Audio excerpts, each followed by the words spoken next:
satu syarat untuk menjadi pejuang kebenaran, ya kan? Itu harus berani dan di kepalanya harus siap ditangkap, ya kan? Saya harus siap ditangkap. Saya 40 tahun turun di jalan tak pernah ditangkap. Nggak tahu lah nanti kalau ditangkap. Yang apa saja gitu. Kalau Mas Bintang, ya kan? Berapa kali ditangkap, tapi nggak kapok-kapok tuh. Karena itu keberanian, kejujuran. Jadi seorang pejuang itu dia juga seorang king philosopher. Orang di dalam dirinya itu ada nilai-nilai kemuliaan, ada kecerdasan yang tak terukur, ya kan? Ada keberanian, kejujuran yang hadir dalam. Jadi itu kenapa Allah mengatakan bahwa pejuang itu hanya segelintir orang. Wal takum minkum ummatun yad'una ilal khair wa ya'muruna bil ma'ruf wa yanhauna 'anil munkar wa ulaika humul muflihun. Itulah orang yang beruntung.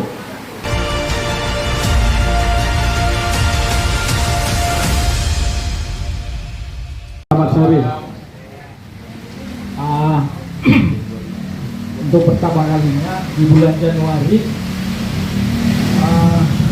saya berbicara di Jumatan kita ini yang sekarang diinisiasi oleh Mas Bintang dan kita semua. Saya sengaja memang khusus untuk Jumat ini, kita khusus untuk Undang-Undang Dasar 45 kedaulatan rakyat, ya, melawan rejim ini. Kalau turunkan Jokowi kita sudah 3 tahun di jalan, ya. Nah ini tinggal gimana kita menghadapi. Ini saya mau bilang, tadi ada yang bilang soal metodologi. Oh Ferry, memang siasa ini, kalau Kosto Krominonto bilang siasa ini paling penting. Ini ada 2 momentum tadi sudah disinggung oleh Mbak Ratna mengenai peristiwa Konawe, Morowali. Sebenarnya yang pertama di kampungnya Muslim. Ini jangan kita lewatkan sebagai suatu momentum, ya. Tadi malam dan tadi pagi saya sudah telepon lagi tuh buru-buru Muslim. Jadi kita harus turun lagi di jalan. Itu isinya soal Perpu, ya. Karena saya lihat kawan-kawan kita ke DPR itu selfie. Kalau masa aksi maksa kalau tidak radikal nggak dapat. Jadi kawan-kawan di sini, apalagi kemarin sudah memutuskan membuat Laskar Hizbullah, ya. Walaupun saya agak cemas dengan nama Hizbullah itu, karena apa? Saya termasuk orang yang menginisiasi agar kanan, kiri, dan tengah di bangsa ini sudah selesai. Nah, sudah selesai, karena yang membuat kita ini dikuasai dan diadu domba oleh asin dan asing ini karena kita tidak bersatu. Nah ini yang perlu kita lihat sebagai suatu variabel untuk tahun 23 ini kan. Kalau Mas Bintang tahun 23 ini sebagai tahun keberkahan untuk menang. Itu menang. Kemarin 98 kita menang, tapi kita ditipu daya gitu. Bukan kita hanya operator di jalan saja. Ya, saya ingat Mas Bintang kita ikuti ke Mas Bintang, Mas Bintang orang sediati. Ternyata kita ditipu. Nah ini kita jangan ditipu lagi. Reformasi sudah 23 tahun dengan hari ini. Rakyat kita tetap menjadi miskin, tetap menjadi budak di negaranya. Apa yang dikatakan Bung Karno bahwa kita terjajah hari ini, ya ini. Kita dijajah oleh bangsa kita sendiri yang bekerja sama dengan orang-orang dulu yang bekerja sama dengan Belanda, Cina, Arab, ya kan? Dan para kapital. Jadi konstruksi pra kemerdekaan, ya apa yang dilalui oleh guru bangsa kita, host dan murid ini, hari ini terjadi lagi, cuma dalam bentuk yang baru dan lebih canggih, ya kan? Nah, saya kemarin itu, Mbak Ratna hadir dan sekaligus jadi pembicara. Cuma saya di luar Mbak Ratna. Saya nggak lihat. Saya hanya diberitahu oleh Theo Sambuaga bahwa Anda ngomong soal pesannya Mas Bintang kembali ke Undang-Undang 45. Kemudian dijawab oleh Theo Sambuaga bahwa ya bisa kita amandemen berikutnya. Nah, ini juga menjadi persoalan yang harus kita bicarakan. Karena fakta hari ini ada kawan-kawan kita juga mengakal-akali kembali ke Undang-Undang Dasar 45 untuk memperpanjang jabatan Jokowi. Ini harus kita waspadai. Kan? Ini, ya kan? Saya sebut saja, itu orang kampung saya namanya Lanyala. Ini repot. Ya. Dan tetangga kamar saya yang jadi pembisiknya, tidak usah saya sebut namanya karena itu teman kita. Jadi agak repot kita ini. Ya. Jadi ini persoalan yang saling berkelindang, yang perlu memang kita pisah-pisah. Ya kan? Kita terinspirasi banyak revolusi, ya kan? Revolusi Prancis, revolusi Bolshevik, revolusi Mao Zedong, revolusi di Amerika Latin oleh Che Guevara dan kawan-kawannya, Tito, di Iran, ya kan? Saddam Hussein dikalahkan. Malah sekarang Iran menjadi negara terjajah dan miskin. Kasihan. Dulu Saddam Hussein walaupun otoriter tapi hidup adil. Ya kan? Nah, kita ini sudah otoriter, tidak hidup adil. Jadi kemarin ada yang tanya kepada saya soal buruh. Kebetulan saya pendiri beberapa organisasi buruh, Mas Min. Jadi buruh kita ini tetap saja sama stop rate-nya dulu dan sekarang. Kalau dulu itu 8 sen. 8 sen itu mungkin dengan sekarang hampir sama dengan 3 juta. Yang menurut Hoss itu sudah seperempat manusia. Kalau menurut Profesor Lindner, temannya Soekarno, hidup yang sangat kesulitan dan tidak masuk akal. Sekarang buruh ini 2 minggu gaji itu sudah habis, Mas. Lari ke pinjol. Ada yang malah seminggu. Dulu Marhain, orang-orang miskin itu, yang menurut Bung Karno, kalau saya artikan sebagai orang-orang yang hidup prihatin, Marhain, masa rakyat hidup prihatin, itu miskin, tapi mereka punya kerbau. Rakyat kita punya kerbau, punya kebun, punya sawah, cuma miskin saja. Kalau sekarang buruh kita, tani kita, nelayan kita tidak punya apa-apa. Mereka hanya punya kulkas di rumah, televisi di rumah, motor, itu semua cicilan. Cuma. Saya kemarin berdebat dengan anak-anak Prodem. Berapa banyak sih dari aktivis kita yang berdarah-darah, yang dipenjara, yang berlindan air mata, sekarang punya rumah? Ada 80% aktivis nggak punya rumah, Mas. Kalau Mas masih punya, Mbak Ratna masih punya, alhamdulillah. 80% nggak punya rumah, mungkin hampir 90 nggak punya rumah. Nuku Soleman nggak punya apa-apa. Nggak punya apa-apa. Sekarang ada program DKI, tapi tetap tidak punya rumah, nyewa. Ini Anda harus sadari semua, ini kita harus sadari semua, ini bukan persoalan main-main ini. Dan kalau kita begini terus, habis kita. Jadi kesadaran itu harus, kalau pakai teorinya Nicholas Oknop tentang konstruktivisme, kesadaran yang harus dibangun untuk bisa melawan. Kalau tidak, habis kita. Saya bersyukur Mas Bintang turun lapangan lagi, Mbak Ratna alhamdulillah setelah berkontemplasi sekian 1 tahun lebih mau turun lagi. Cuma kemarin saya agak ini juga, kok kerjasama dengan teman saya yang sekampung itu. Tapi alhamdulillah sudah kembali ke komunitas kita, ya kan? Jadi saya syukur, ya kan?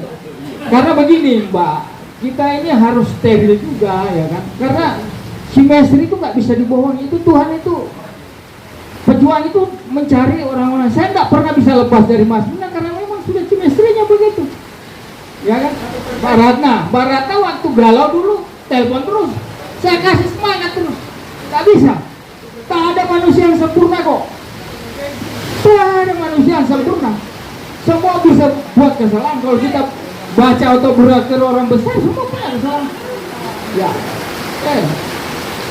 Bung Karno, kata Agus Salim, monogami itu paling bagus, tapi kalau Bung Karno poligami itu suatu pengecualian katanya. Itu juga masalah. Tapi itulah, kan ada manusia yang sempurna. Jadi kesimpulan yang saya mau sampaikan bahwa ini ada momentum, ya. Ada juga persoalan yang menakut-nakuti kita, KUHP, ya, itu kita abaikan. Nggak bisa lagi. Saya sering bilang di sini kalau kita ditangkap itu apes aja. Yang kebetulan surat kau keluar dari atas, kau ditangkap melapor. Saya pernah berapa kali diperiksa 13-nya nggak masuk juga, karena memang belum. Jadi satu syarat untuk menjadi pejuang kebenaran, ya kan? Itu harus berani dan di kepalanya harus siap ditangkap, ya kan? Saya harus siap ditangkap. Saya 40 tahun turun di jalan tak pernah ditangkap. Nggak tahu lah nanti kalau ditangkap. Yang apa saja gitu. Kalau Mas Bintang, ya kan? Berapa kali ditangkap, tapi nggak kapok-kapok tuh. Karena itu keberanian, kejujuran. Jadi seorang pejuang itu dia juga seorang king philosopher. Orang di dalam dirinya itu ada nilai-nilai kemuliaan, ada kecerdasan yang tak terukur, ya kan?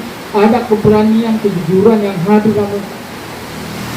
Jadi itu kenapa Allah mengatakan bahwa pejuang itu hanya segelintir orang. Wal takum minkum ummatun yad'una ilal khair wa ya'muruna bil ma'ruf wa yanhauna 'anil munkar wa ulaika humul muflihun. Itulah orang yang beruntung. Orang yang menegakkan kebenaran, melawan kemungkaran, itulah orang yang beruntung.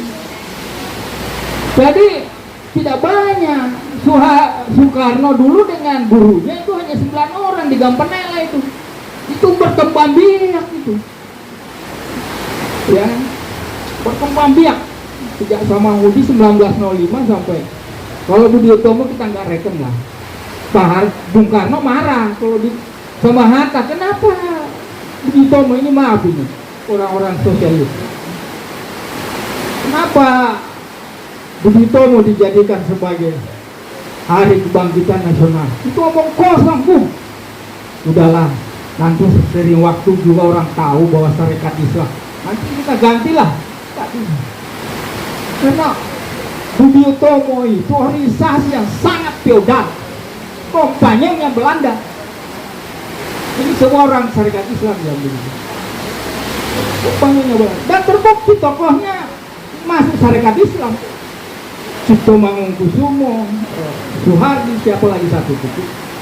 Kalau Suryo Pranoto memang sudah ketua buruhnya Sarekat Islam. Ini harus kita luruskan juga sejarah kita. Jadi kita tidak mau dalam perjuangan kita ini ada pendompleng gitu. Ya kan? Kemarin ada yang saya kritik, Anda itu pemalsu gerakan kita gitu loh. Saya ditanya kawan-kawan yang pro demokrasi, ini lihat kembali Undang Dasar 45, akhirnya itu jadi jualannya Lanyala, ya kan? Jadi jualannya Bangsut, menunda pemilu, memperpanjang jabatan presiden. Padahal Mas Bintang 2023 harus kita selesaikan urusan ini. Jadi ini tidak bisa. Jadi harus ada kesatuan gerak, kesatuan langkah, keberanian, kejujuran dan sebagainya untuk kita bersatu. Dan kita harus memilah siapa yang numpang atau siapa yang coba cari-cari sesuatu, cari celah. Tapi kita nggak usah ragu. Itu sudah biasa. Di era pra-kemerdekaan juga ada seperti itu. Ya kan? Bung Karno itu mau disalib sama Tan Malaka untuk proklamasi. Tapi Sahri, kamu siapa? Hari ini revolusinya Soekarno. Akhirnya Tan Malaka tahu diri.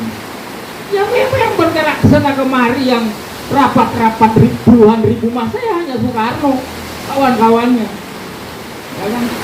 Tan Malaka kan dari luar negeri, ya kan? Tiba-tiba masuk ke Sarekat Islam, ketemu Semaun, buat pusat pergerakan buruh di Semarang. Bagus-bagus saja. Ya kan? Dan ingat, kenapa saya bilang kita harus mulai dari buruh Muslim? Karena modal perjuangan kita itu buruh. Dan kita merdeka itu perlawanan kelas. Dan itu mulai dari buruh, tani, nelayan. Itu host masuk ke sana kemari, keliling Indonesia, bayat itu raja-raja. Makanya Bung Karno dapat berkahnya, raja bisa bersatu, kemudian menyatakan Indonesia ikut Indonesia, ya karena itu, bayat-bayat itu. Itu yang dilakukan oleh host Brownback. Jadi ini ada suatu patron sejarah yang tidak bisa kita lupakan, yang harus menyemangati kita bahwa ini akan terjadi. Dan ingat, terakhir yang saya mau bilang, ini soal kembali ke Undang Dasar 45 Mas Bintang, ini hanya soal waktu saja. Soal siapa yang iklannya paling laku dan paling berani dan mau jor-joran. Makanya kita nggak ada kata mundur lagi. Saya bilang sama Ferry, kita nggak ada kata mundur lagi, dan kita tidak punya waktu untuk menoleh ke belakang. Saran kita bahwa memang ada persoalan setelah itu kembali, nah itu bisa kita penting umpamanya warga negara Indonesia asli, ikutkanlah juga orang Arab, orang Cina, tapi satu syarat. Bisa lu jadi presiden, tapi bapak lu harus orang Indonesia, mak lu orang Arab. Kalau Anies Baswedan tidak bisa. Maknya bapaknya Arab. Laki adalah penyambung keturunan. Itu dalam agama semua gitu. Termasuk agama Samawi itu Alkitab. Cina bisa, tapi bapaknya Ahok harus orang Indonesia. Jokowi atau Soeharto. Maknya kayak Jokowi bisa, maknya mewah, ya, bapaknya Jawa, Solo, itu bisa. Nah itu perlu ada juga semacam itu Perbaikan. Nah itu umpamanya ada lagi. Kalau itu pasal 33 itu demokrasi itu haram. Tidak bisa orang kecil yang terjajah 300 tahun bersaing dengan kompanyonya POC, Cina dan Arab untuk di bidang ekonomi. Tidak bisa. Jadi demokrasi ekonomi itu haram itu. Itu goblok itu si Sahrir itu dan kawan-kawan itu. Yang benar itu Mubiardo. Nah ini harus kita pikirkan bahwa ini satu saran. Ini pesannya Hariman Siregar. Ini menarik. Kalau Anda jadi pejuang, jangan Anda coba-coba ke gedung DPR atau istana. Ini banyak tipis kita begitu. Anda ketemu selfie. Mana gitu? Ke DPR demo. Ketemu, tak bisa. Pejuang itu no kompromi. Pejuang itu no kompromi. Tidak bisa lagi kita ini ketemu Lanyala kayak kawan saya itu, tetangga saya itu, hanya dapat uang recehan-recehan kemudian. Tak bisa. Kemuliaan Anda sebagai pejuang itu hilang. Dulu saya bilang sama kawan-kawan buruh, sekali kamu terima uang, tulisan la ilaha illallah jihad di sini atau orang Kristen bilang martir, itu berganti dolar di sini, tidak berganti dolar. Tidak bisa lagi. Dan Anda akan ditangkap polisi. Anda sudah terima. Saya nggak ditangkap karena saya tidak pernah terima duit. Apa? Alah mereka bang. Jadi pejuang itu harus punya otoritas dan kewibawaan. Kalau Anda main kaki kanan, kiri kanan, oke, taiklah kamu semua. Oh saya jadi pejuang. Anda itu harus belajar menjadi seperti host bunuh diri sosial. Itu host calon bupati, bapaknya bangsawan Mataram, kakeknya dari sebelah bangsawan agama. Oh, dia berhenti, dia tinggalkan, diburu parang sama mertuanya karena nggak mau jadi ikut Belanda. Jadi buruh. Apa-apa. Jadi Jadi nikmati kemiskinan itu. Kenapa Soekarno beda dengan Megawati? Tidak bisa Megawati. Soekarno itu pejuang presiden yang lahir dari perut penderitaan rakyat. Kalau Megawati tidak. Aduh, besar. Emas pilihan itu. Tidak bisa. Tidak mau. Tidak. Dia tidak mikirin Anda. Tidak mikirin. Dia hanya mikirin temannya si Ahok atau si Tommy Winata dan sebagainya. Tapi jadi ini harus kita. Ya. Nah, cuma satu memang. Kita memang harus rendah hati sebagai pejuang. Fokus, jujur dan berani. Tidak bisa lebih dari itu. Tidak bisa kita, dan harus pintar. Kalau pejuang nggak pintar, parah. Nah, itu gampang jadi boneka, jadi jongan. Harus kayak Mbak Ratna gitu loh. Nulis buku, bikin puisi segini tebelnya. Saya udah terima bukunya. Saya udah wali. Anda itu hebat luar biasa. Kita aplaus untuk Mbak Ratna. Ini jadi tinggal Anda ini. Ya, dari Kartika Sari Dewi itu nggak ada lagi siapa perempuan lagi. Saya ketemu kemarin teman-teman LDH yang kemarin jago di reformasi jadi pejuang. Orientasinya beda. Jadi orientasi kita ini adalah kerakyatan kebangsaan. Kalau kita ditangkap untuk itu nggak apa-apa. Anggap saja kita diri kita ini Soekarno. Jadi kita ini orang mulia. Di atasnya Joko Widodo dan di atasnya Puan, di atasnya Lanyala, di atasnya semua termasuk Panglima. Karena kita tidak bisa dibeli dan kita setiap hari bergelut, bahkan sholat pun kita menangis mikirin rakyat kita. Doain rakyat kita. Itu Anda harus sadar semua. Ya. Dan ingat, doa yang tertinggi yang diterima Allah adalah perbuatan itu sendiri. Anda mau 1000 kali berdoa, tapi Anda tidak turun ke jalan, tidak melakukan seperti tidak ada itu. Perubahan hanya terjadi pada apa yang kita lakukan, bukan apa yang kita mau. Karena Tuhan memberi apa yang kita butuhkan. Dan itu Tuhan melihat delek kita itu. Mbak Ratna, satu waktu itu hanya soal kesabaran saja. Karena surat Al-Imran ayat 200, surah ketiga itu bilang, kamu harus sabar dan bertawakal di perbatasan negerimu. Jaga negerimu. Insya Allah Tuhan bersama kamu dan kau akan diberi kemenangan. Itu disampaikan kepada Nabi Muhammad SAW. Kita harus percaya itu. Walal akhiratu khairul laka minal ula. Itu surat duha itu khusus untuk Nabi. Itu surat motivasi dari Allah. Udah capek Nabi belasan tahun kok hanya sekian belas orang pengikutnya. Tuhan bilang, yang terakhir itu lebih mulia dari yang awal ya Rasul Muhammad. Nah itulah kata Rasul kita. Nah ini yang harus kita camkan, bahwa terakhir pasang niat lillahi ta'ala. Tadi Om Pendeta bilang ya, atas berkat rahmat Allah. Itu nggak sembarang dong dipasang oleh 9 orang itu. Memang setelah mereka berdarah-darah dengan perjuangan, hidayah itu datang. Harus atas berkat kita ini menang lawan Belanda, menang lawan Inggris dan konspirasi internasional hanya karena Allah Subhanahu. Tak ada yang lain, tak ada yang lain. Jadi itu saya. Mari kita mengambil momen, mari kita mengambil kesempatan, mari kita berani terus bereksperimen, ya. Sebarkan terus apa yang kita mau. Kalau di Wake4G 1 itu sudah temanya revolusi harus, ya. Revolusi harus.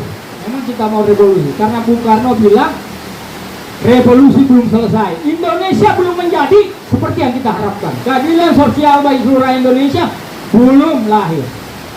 Belum lahir. Jadi revolusi itu. Kalau Mas Hendon bilang perubahan yang terus menerus, itu bagi pejuang. Saya pikir saya tidak terlalu takut mendikte karena senior saya di sini, Mas Bintang, Mbak Ratna. Kalau Mbak Muslim saya masih lebih tua, Mas. Walaupun sama-sama diuber Pak Harto soal asas tunggal, itu sama-sama. Barangkali hanya itu yang ingin saya sampaikan. Terima kasih ya, Mbak Siti. Jangan bosan-bosan ya, bantuannya apa kayak minuman apa. Ini kita punya pengusaha yang lahir dari pejuang juga ya kan. Kita doakan dia bisa jadi pengusaha pejuang gitu. Amin. Barakallahu fikum. Amin. Assalamualaikum warahmatullahi wabarakatuh. Hidup para pejuang. Halo.